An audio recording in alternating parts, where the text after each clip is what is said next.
వేంటో చెప్పాలన్నావు, చెప్పు అని చెప్పానంటే, చెప్తానన్నాను కదా శ్రీవారు, ఖైదీ గారు అస్సలు మాట వింటలేదు ఈ మధ్యన, మళ్ళీ ఒకసారి జైలుకు పంపించాలా అంటుంది కావ్య. అబ్బో వద్దులే, చెప్పాగా ఆ జైలు జీవితం కంటే ఈ జైలు జీవితమే బాగుంటుంది, సరదాగా ఉంటుంది, సంబరంగా ఉంటుంది అని చెప్పి అంటూ కావ్యను దగ్గరకు తీసుకుంటాడు. దాంతో కావ్య రాజ్ వంక చూస్తూ, నేను మీకు చెప్పాలనుకుంది ఏంటో తెలుసా, మరి ఇప్పుడు నాకు అంటూ 1, 2 అని లెక్క పెడుతుంది. ఏంటి నీకు ఒకట్లొచ్చుగా, ఎందుకు 1, 2 అని లెక్క పెడుతున్నావు అనగానే, ఇంకొక 7 నెలల్లో ఈ ఖైదీ గారు బుజ్జి ఖైదీ గారికి తండ్రి కాబోతున్నారు కాబట్టి అంటుంది. ఓ అందుకోసమా, బుజ్జి ఖైదీ గారికి తండ్రినైతే ఏంటి అంటే నాకు నిజంగానా, ఏంటి కావ్యను చెప్పేది అంటూ ఉంటే, ఇప్పటికి అర్థమైందనమాట అని చెప్పని అంటూ ఉంటే కావ్యని గబగబా ఎత్తుకుని చుట్టూ తిప్పబోతుంటే, ఆగండి లోపల మీ అబ్బాయి కూడా గిరగిరా తిరిగి కాళ్ళు తిరిగి డామును పడిపోతాడు అంటుంది. అసలు అమ్మకు చెప్పావా అంటే, ముందు మీకు చెప్పకుండా అత్తయ్యకి ఎలా చెప్తానండి అని చెప్పని అంటుంది. సరే కానీ మీరేదో చెప్పాలన్నారు, ఏంటో చెప్పండి అని చెప్పని అంటే, చెప్తాను కావ్య, కానీ ఈ మూమెంట్లో కాదు, కన్ఫామ్గా చెప్తాను, ఒక 2 days ఆగు అని చెప్పి కిందకు వచ్చేసి అందరికీ ఈ విషయం చెప్తాడు. అందరూ చాలా హ్యాపీగా ఫీల్ అవుతూ ఉంటే రుద్రాణి నోరు మాత్రం అస్సలు ఊరుకోదుగా.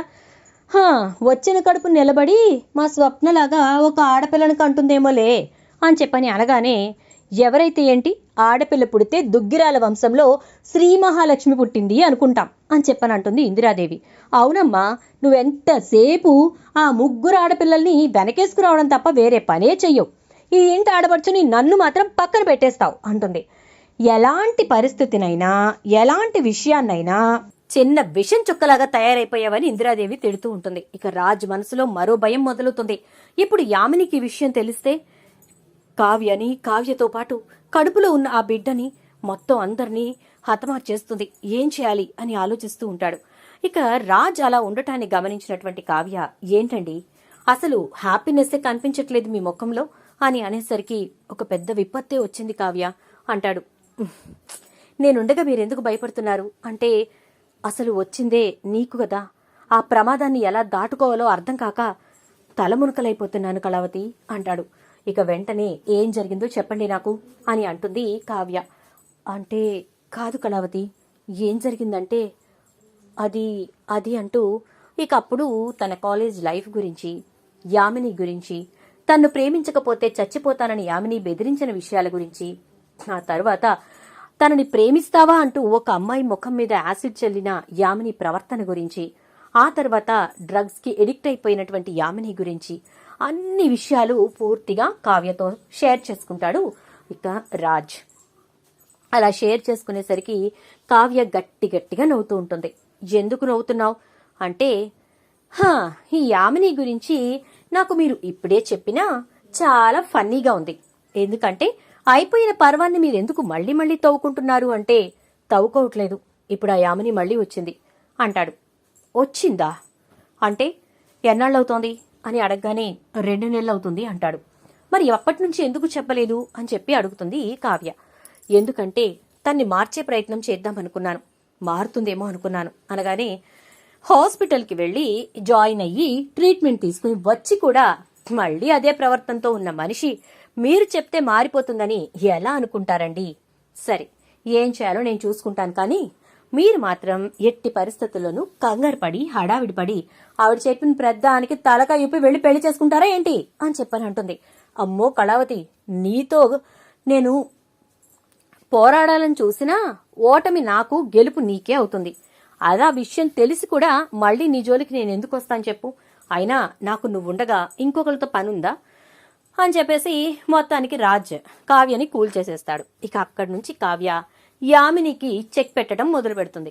యామినితోటి డైరెక్ట్ గా మాట్లాడి, నువ్వో నేనో తేల్చుకుందాం, మిగిలిన వాళ్ళకి ఆయన సొంతం, సరేనా అని చెప్పని ఛాలెంజ్ చేస్తుంది. సరే అయితే నేను చంపటానికి కూడా రెడీ అయ్యే రకాన్ని అని చెప్పానంటే, నన్ను చంపటానికి వచ్చిన వాళ్ళు తోక ముడుచుకుని వెళ్లేలా చేసే రకాన్ని నేను, కాబట్టి నువ్వు ఎన్ని రకాలుగా ఎన్ననుకున్నా కూడా గెలుపు నాదే అవుతుంది యామిని అని చెప్పి ఇక ఆ రోజు నుంచి యామినికి పిచ్చెక్కేలా చేస్తూ ఉంటుంది కావ్య. ఎందుకంటే యామిని వాళ్ళ ఇంటి ముందే, ఇప్పుడు వాళ్ళు ఉంటున్నటువంటి ఇంటి ముందే రాజ్ కావ్య కలిసి ఒక ఇల్లు తీసుకుని యామిని కళ్ల ముందే ఇద్దరూ కూడా డే టైం ఆఫీస్ వర్క్ అంతా అక్కడి నుంచి చేయటం మొదలు పెడతారు. రాజ్ నేను చెప్పినట్టు చేయమని చెప్పి కావ్య చెప్పడంతో కావ్య చెప్పింది చేసుకుంటూ వెళ్తాడు. ఇక తన కళ్ల ముందే ఉంటూ ఎప్పటికప్పుడు వాళ్ళిద్దరూ చేస్తున్న పనులను చూస్తూ యామిని పిచ్చెక్కిపోతూ ఉంటుంది.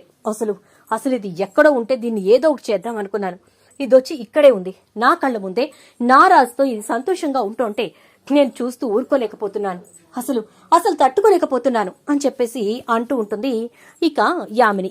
అలా అనుకుంటూ ఉంటే యామిని వాళ్ళ అమ్మ వచ్చి, చూడు వాళ్ళిద్దరిని చూస్తుంటే చిలక గోరింకల్లా సంతోషంగా ఉన్నారు, ఆ అమ్మాయి కూడా ప్రెగ్నెంట్ అట, ఇప్పుడు నీ ప్రతాపాన్ని చూపించడానికి అనవసరంగా ఆ పిల్లని బలి చేస్తావా ఏంటి అంటే అది బలయ్యే రకంలా ఉందా, నువ్వు వచ్చి నాకు చెప్పడం కాకపోతే అసలు అది బలయ్యే రకమేనా, ఎంత తెలివిగా వచ్చి నా కళ్ల ముందే కాపురం పెట్టింది, నా రాజుతో నా కళ్ల ముందే అది అలా ఉంటుంటే నేనేమి చేయలేక ఎంతలా ఏడుస్తున్నానో నీకు తెలుసా అని చెప్పని అంటూ ఇక ఆ రోజు రాత్రి యామిని బాగా ఆలోచించి ఇద్దరు మనుషుల్ని పురమాయించి రాజ్ కావ్య వస్తున్నటువంటి దారిలో వాళ్ళని అడ్డగించి కావ్యని ఎత్తుకురమ్మని చెప్తుంది. ఇక అనుకున్న ప్రకారమే కావ్యని వాళ్ళు కిడ్నాప్ చేస్తారు. చేసిన తర్వాత కావ్యని ఒక చోటుకు తీసుకెళ్లి బంధిస్తారు. అలా బంధించేసరికి ఇక దొరికిందా, వెరీ గుడ్, వస్తున్నానని చెప్పి గబగబా యామిని అక్కడికి వస్తుంది. అలా వచ్చినటువంటి యామినిని చూసి కావ్య నవ్వుతూ ఉంటే, ఏంటి నవ్వుతున్నావు, ఎందుకు నవ్వుతున్నావు అని చెప్పని అంటూ, అసలు ఓడిపోయిందానివి ఓడిపోయినట్టు ఉండకుండా నవ్వుతావేంటి అంటే, సరే ఇప్పుడు నువ్వు నన్ను ఎందుకు ఇక్కడ బంధించావో చెప్పు అని చెప్పని అంటుంది. అది ఎందుకు బంధించానంటే, నువ్వు ఇకపై రాజ్ని కలవకూడదు, రాజుతో ఉండకూడదు అంటే నువ్వు ఇక్కడుండాలి అని చెప్పి అనగానే, అయితే నువ్వెక్కడుండాలి అనేది నేను ఆల్రెడీ డిసైడ్ చేశాను కాబట్టి నువ్వు అక్కడుందు గాని, సరేనా, ఒక్క 10 నిమిషాలాగు అంటుంది కావ్య. కావాలనే యామినిని అంతలా రెచ్చగొడుతుంది కావ్య. ఎందుకంటే అలా రెచ్చిపోయిన యామిని చేసేటటువంటి పనుల వల్ల యామిని ఏంటి అనేది ప్రూవ్ చేసి యామినిని తిరిగి పిచ్చాసుపత్రికి పంపించాలనేది కావ్య ప్లాన్. దాంతో ఇక ఈలోపే పోలీసులు ఇంకా మెంటల్ హాస్పిటల్కి సంబంధించిన వాళ్ళు అక్కడికి రావడంతో మొత్తం అందరూ కలిసి యామినిని ఇటు పోలీసులు అరెస్ట్ చేయటం, మెంటల్ హాస్పిటల్ వాళ్ళకి అప్పచెప్పటం జరిగిపోతుంది. అలా జరిగిన తర్వాత ఇక యామిని తల్లిదండ్రులు కావ్య దగ్గరికి వచ్చి, దయచేసి వెనక్కి తీసుకోమా కేసుని అంటే, తీసుకుని ఏం చేయమంటారు, నన్ను కానీ నా భర్తను కానీ బలైపోమంటారా, మీ అమ్మాయిని చంపేయాలన్నంత కోపం వస్తోంది, కానీ సాటి ఆడపిల్ల అని చెప్పి నేను వదిలేశాను, తనని మామూలు మనిషిని చేసి నేను చూపిస్తాను, తను ఎక్కడుండాలో అక్కడే ఉంచండి అని చెప్పంటుంది కావ్య. ఇక ఆ రోజు నుంచి యామిని దగ్గరికి వెళ్లడం, యామినితో మాట్లాడటం మొదలు పెడుతుంది. మరి యామిని విషయంలో కావ్య తీసుకున్న నిర్ణయం యామినిని మారుస్తుందా, యామిని పూర్తిగా మారిపోయి కావ్య అనుకుంటున్నట్టుగా రాజుని కావ్యని వదిలేసి వెళ్లిపోతుందా, ఏం జరుగుతుందనేది రాబోయే ఎపిసోడ్స్ లో చూద్దాం. వీడియో నచ్చితే లైక్ చేసి వీడియోని షేర్ చేయండి, అలాగే ఛానల్ ని సబ్స్క్రైబ్ చేసుకోండి, పక్కనే బెల్ ఐకాన్ లో ఆల్ ట్యాప్ చేయండి.